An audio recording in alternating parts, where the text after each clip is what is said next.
Close your eyes for a second and imagine a supernatural creature that stalks your children, watching them, and eventually breaks into your house and laughs while it feasts.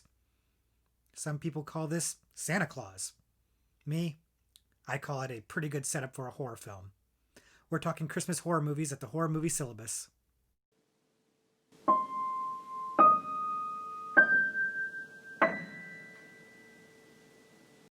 Ho ho horror! Welcome back to the Horror Movie Syllabus. My name is Professor Victor, and I'll be your guide as we go through all of the must-see, essential, noteworthy, or just downright notorious modern horror films. If you're new to the channel, I recommend you check out our introduction video. I'll leave a link to that in the description below. But in short, what we do here at the Horror Movie Syllabus is examine 3 representative movies of a particular subgenre of horror. This time, 'tis the season for some Christmas horror movies, so that's the subgenre we're looking at today. As many of you may know, there are a lot of Christmas-themed horror movies. I'm not really sure why there are so many Christmas-themed horror movies. If you celebrate Hanukkah or Kwanzaa or Yule or Festivus or some other alternative holiday, good luck finding a horror movie that speaks to that. But if you celebrate Christmas, there are plenty of Christmas horror films for you to check out. I'm not really sure why there's so many Christmas horror movies. Perhaps it's because the concept of Santa Claus is inherently scary, as I kind of alluded to in the cold open there. In any event, there are a lot of them, and there's a lot of fun ones. And we'll be looking at 3 such fun ones today, along with a few extra credit ones just to round out the holiday season. Now, there's been a lot of talk recently about what constitutes a Christmas film. There's a lot of debate about whether or not Die Hard is a Christmas film. But in this case, we're talking about Christmas horror movies. So there's probably a lot of people out there that just feel that none of these are true Christmas films. And I'm going to beg to differ. I think they're all truly Christmas films. Of course, it's just us true horror fans that would look at these and think Christmas rather than just horror. But that's the blessing and curse of being a horror movie fan, I suppose. Fortunately, there's a lot of us horror fans out there, and everybody's got their opinion on what makes the best Christmas horror movies. In fact, I just saw that my friend Josh over at Movie Timelines did a dead last video ranking 12 notorious Christmas horror films. It's an excellent video. If you haven't seen it, you should check it out. I'll go ahead and put a link to that in the description below as well. But while he and his friends and patrons got together and did a nice aggregate ranking of all those movies, we here at the Horror Movie Syllabus are a little less democratic in our deciding what movies make the 3 most essential or noteworthy or most talked about horror films in a particular subgenre, in this case, Christmas. So why don't we just go ahead and get right to it. As usual, we're going to rank these movies as undergraduate, graduate, and postgraduate. And in this case, they're going to be in order of quality. So with that, let's go ahead and start looking at the films.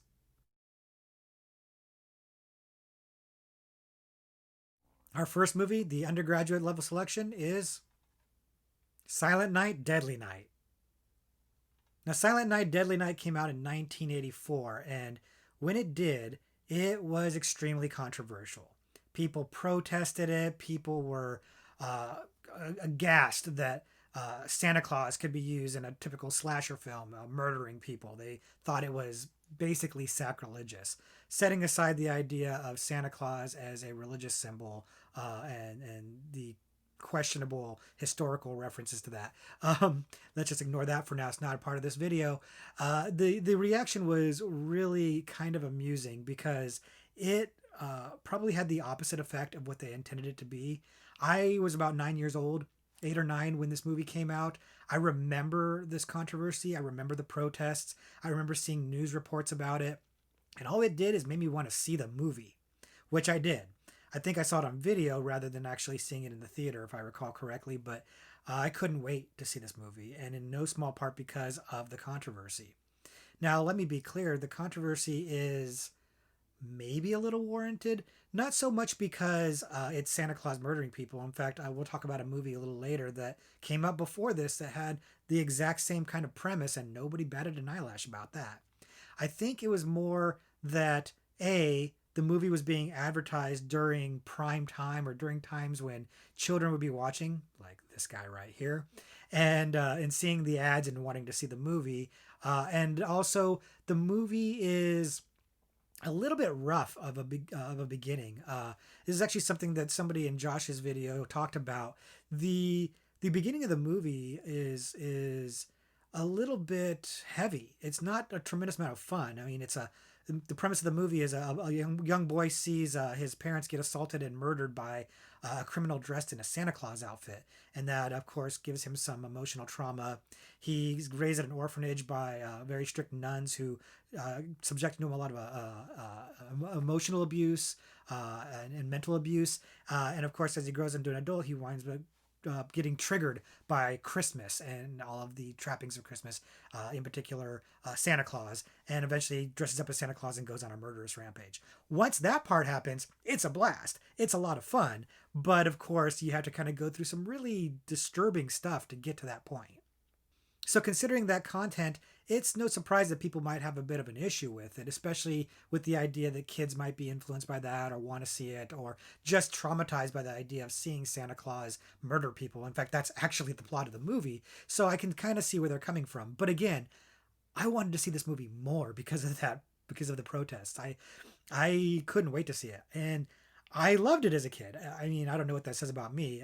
Here I am. I'm the professor of the horror movie syllabus, so maybe it has some sort of an effect. But I thought the movie was great as a kid. I thought it was a lot of fun. The psychological trauma aspect of the beginning of the movie didn't really resonate for me as much as a child. It wasn't until I saw it later as an adult that I realized just how messed up that is.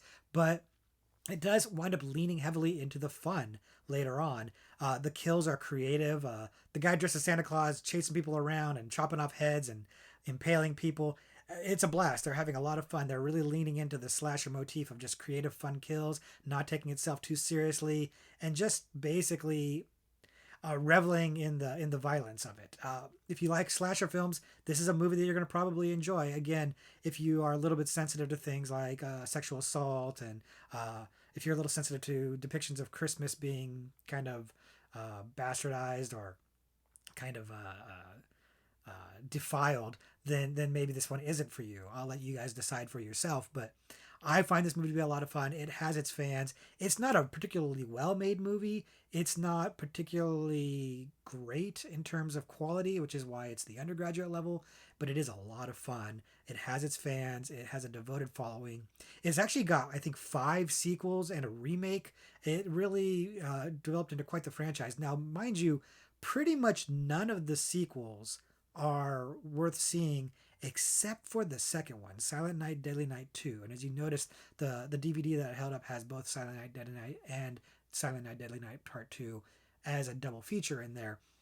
The second movie is not good at all. It's basically a clip show. I think like over half of the movie is literally just scenes from the first movie told from the point of view of the killer's little brother, who amusingly was like an infant or a small child during the movie, and really wasn't even privy to most of these memories. He's having memories of things that he wasn't even there for. It's absolutely stupid.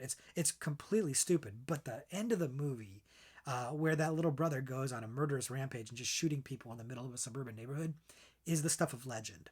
You've probably seen the meme of Garbage Day, or maybe seen a clip of it, or something like that, and it's just as hysterical and bug nuts crazy as you think it is. That's the end of this movie, and it's infamous. So if you see any of the sequels, see Silent Night, Deadly Night Part 2.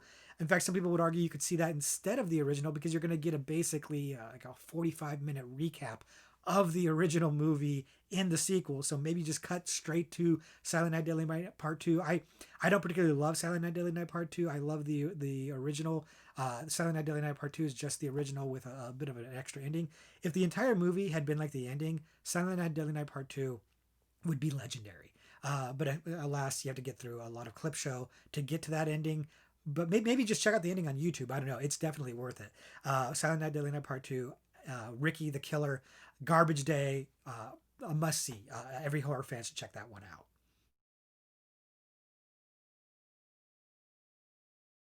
Our second movie, our graduate level movie, is Krampus. Now, Krampus came out in 2015, and it was kind of a big budget release, and it failed miserably at the box office. It was considered a total flop, and it's a shame because it's much, much better than it would have any right to be. Part of that's because it has an amazing cast. headlined by Adam Scott and Toni Collette. Toni Collette, who is the unsung hero, probably the second greatest scream queen of all time, second to Jamie Lee Curtis, and underrated in her A as an actress entirely, and B as a horror scream queen. But the movie is extremely well made. It's a lot of fun. It's got a great blend of horror and comedy, uh, but it didn't hit with audiences, and I'm a little surprised by that. I don't know if it's because people weren't quite familiar with Krampus. The idea of focusing on a European folklore monster that's got a Christmas tie was an interesting one. At the time, I don't even think I really knew much about Krampus when the movie came out. Now it seems like it's pretty well known. I think people have clued into the idea of what Krampus is about, both the movie and the monster. So I think it's a little bit more mainstream of an idea now. And so maybe if Krampus were to come out now, it might do better than it did then. In fact, it's kind of become something of a cult classic. People have really found it in the second life on home video. And it's unfortunate that it didn't make a bigger impact when it first came out because it's really, really good. The plot of the movie is simple enough. There's an acerbic family that doesn't get along so well. There's a lot of infighting. They come together for the holidays, and it doesn't go so well. They kind of just get at each other, and it's a disaster. And then Krampus shows up to teach them a lesson about the true meaning of Christmas. As I said, it's pretty funny. People are bringing their A games, and the special effects are good too. It really does achieve that good balance of horror and comedy. I like this movie a lot. I think that it's found its audience for a reason, and that's because it's a quality film, both in filmmaking and in story idea. The idea of Krampus again at the time was a fresh idea and really, really hit. I like it. It's a nice change of pace from the myriad Santa killing horror movies that there are out there. So if you haven't seen Krampus, I would definitely check it out. I would definitely give it a try. It's a lot of fun. It's not too heavy. Like I said, it's got some good scary moments in it. It's got a lot of humor to counterbalance that. It's a good time, and it's definitely one to watch on the holiday if you haven't checked it out.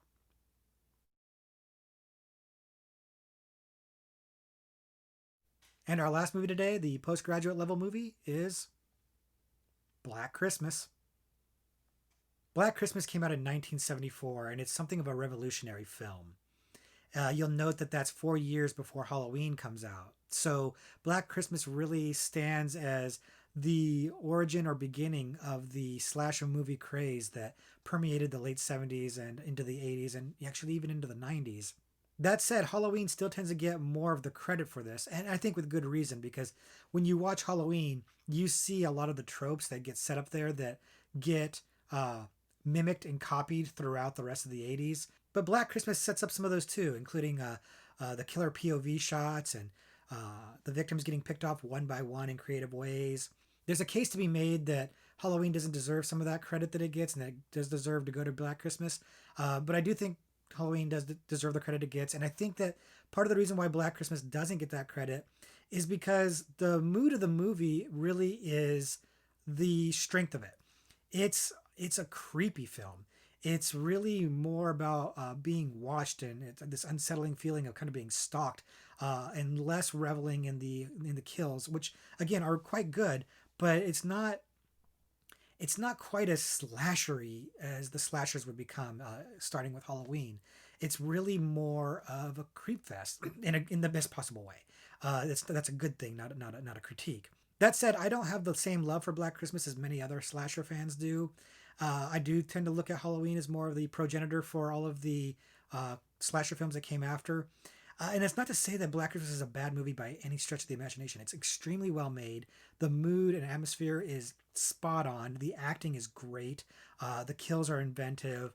It's just for whatever reason, it doesn't click for me the way that Halloween did. And so I think I just favor Halloween a little bit more. But for the people that say that Black Christmas deserves to be called like the kickoff of the slasher era, I won't fight you on it.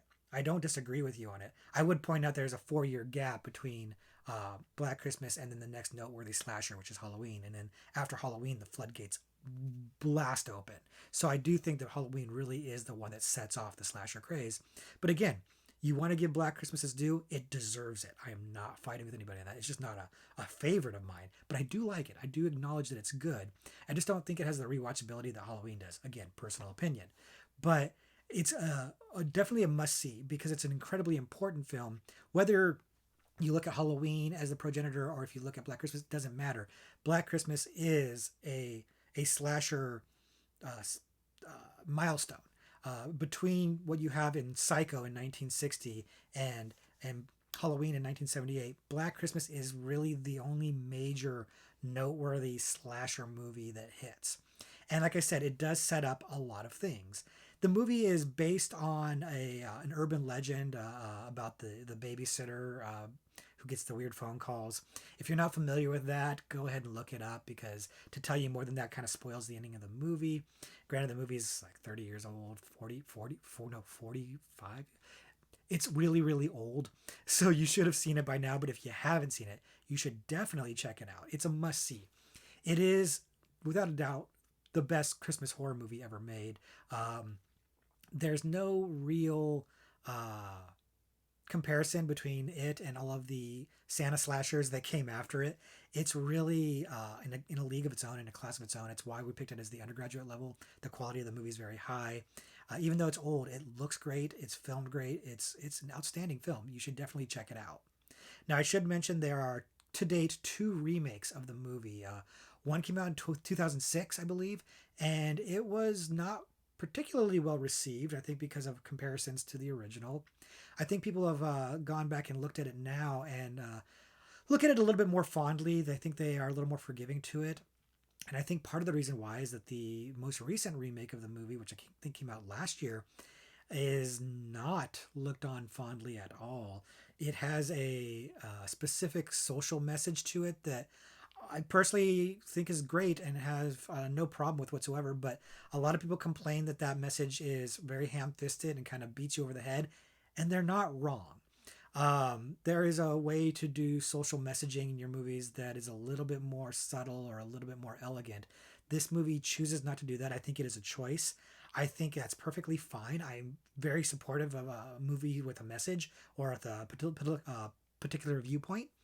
I'm supportive of that, and I'm supportive of this movie. I didn't hate this movie. I think it's perfectly fine, but I'm very much in the minority. People really, really, really didn't like that movie, and as a result, I think the 2006 remake gets a little bit more love, which is great because I actually like the 2006 remake. I thought it was good.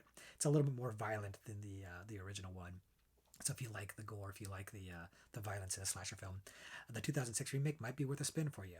But I figured I would have mentioned both of them to you just to make you aware of them. Again, they're both kind of notorious in their own right. But if anything else, see the original. It's an important film. You got to check it out.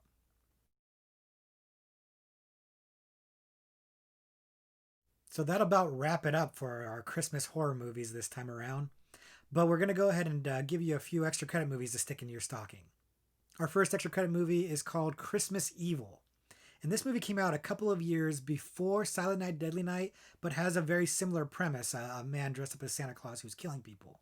However, as somebody on Josh's video that I keep referencing pointed out, the movie is kind of the inverse of Silent Night, Deadly Night in the sense that in Silent Night, Deadly Night, the killer is traumatized by Christmas. He hates Christmas, and that's kind of the impetus for his rampage. In Christmas Evil, it's the opposite. The man is obsessed with Christmas. He loves Christmas and goes on a rampage with people who defile Christmas. So honestly, it would have been kind of fun to see Christmas Evil and Silent Night, Deadly Night have a crossover. That would have been pretty fun. As it stands, I don't love Christmas Evil too much. I find it to be a little bit a little bit slow and a little bit less fun. The ending is good. I won't spoil it for you, but the ending is fun, and I like the ending quite a bit. It's a bit of a notorious ending. Again, I don't want to say what it is, but it's worth checking out for the ending alone. But up to that point, it's really more of a character study, which I would normally think is a good thing, especially because the actor playing the main guy is quite good, and it's an interesting take on it. But I wanted it to be more fun, and it's not. It's a little more serious than I would have liked it to be. I'm mentioning it here because the movie does have its fans, and I think that it's noteworthy enough to deserve at least a mention here on the video. The next extra credit movie I'm going to mention is called Santa's Sleigh. And Santa's Sleigh is a movie that, if you're in the right mood for it, I think it could be a lot of fun. I didn't have a lot of fun when I saw this movie, partly because I'm not a wrestling fan, and the movie stars Bill Goldberg, a famous wrestler, as Santa Claus, as a rampaging Santa Claus. That's a fun idea for a premise of a movie. Um, and if you like wrestling and you like Bill Goldberg, you would probably really like this movie. Watching him dressed as Santa and just body slamming and doing wrestling moves on people. That's not really for me. And the rest of the movie is trying to be funny, and it's trying a little too hard to be funny, and that's unfortunate because it had potential. It had a chance to be a really fun movie, but it really didn't find the right balance. You can see it working really hard to be silly and campy and fun, and you know what? Some people that might work for them. You know, it's kind of got like a Sharknado sensibility. To give you an idea, if you like the campiness, the intentional campiness, and the ridiculousness of a movie like Sharknado, then you probably dig on this too. I can usually get behind that. I can usually get into that. But maybe I just needed a few extra drinks. I needed a little bit of the eggnog or something because it just didn't quite work for me as well as I would have hoped. But a lot of people love it. If you like wrestling, if you like Bill Goldberg, or if you like just really silly, campy, over the top, ridiculous humor that doesn't make itself too serious, this might be a good movie for you to check out. And the last extra credit Christmas horror movie we're going to mention is called Elves. And Elves is something that I got introduced to because of Josh's video when he asked us to vote on which of the Christmas movies would be dead last, the worst one. Elves is one I hadn't seen or heard of before, but I watched it for that video, and Elves is insane. Elves is absolutely insane. It's not an easy movie to track down, although there is a copy of it available on YouTube. It's a really poor quality, which actually might just kind of enhance the experience a little bit. In short, the movie's about, it's hard to even say what the movie's about, but basically it's got Nazi elves in it and weird incest and uh, a mall house Santa that is trying to save the day. It's crazy. It's absolutely crazy. And the best part about this is, unlike Santa's Sleigh, this movie's trying to take itself seriously, or at least it seems like it is, and that's what makes it fun and funny. The movie's hysterical. I couldn't stop laughing at it, and I had a blast watching it because it was just trying so hard to be an actual scary movie, and it's not scary at all. There's so many hilarious parts in this movie. I can't even begin to tell you just how ridiculous it is, but it's fun. This is the kind of movie that I think might go over really well with a bunch of friends and a few drinks. I think that this is a movie that's so bad it's good. So much so that I almost put it in the so bad it's good subgenre, but really it had to go here in the Christmas subgenre. It's a lot of fun. If you can check it out, if you can find it, if you're willing to watch the crappy YouTube version, I would recommend it. It's a good time. It's a new one to me, and I thought it was a blast. Check it out. So that's it for our Christmas horror video exploration. If you are wondering where some of the other Christmas movies that you thought might be on this list are, such as Gremlins, for example, they're probably in other subgenres on the horror movie syllabus. In fact, I can tell you for sure, Gremlins is already in a different video that we've already done. If you're looking for, say, The Lodge, which came out fairly recently, I haven't seen that yet. It's possible that The Lodge will wind up forcing its way onto this list at some point, but as of right now, I haven't checked it out. I hear really good things about that, and I'm looking forward to seeing it, but haven't seen it yet, so it hasn't made the cut. And there's other movies that are probably either showing up on the horror movie syllabus somewhere else, or maybe they just didn't make the cut. If that's the case, mention them in the comments down below. Let us know what movies you think are missing and why you think they should be on the list, and we'll have a discussion about it. You know I like to engage with you guys. With that, I hope you guys have a happy holidays, stay safe out there, and class dismissed.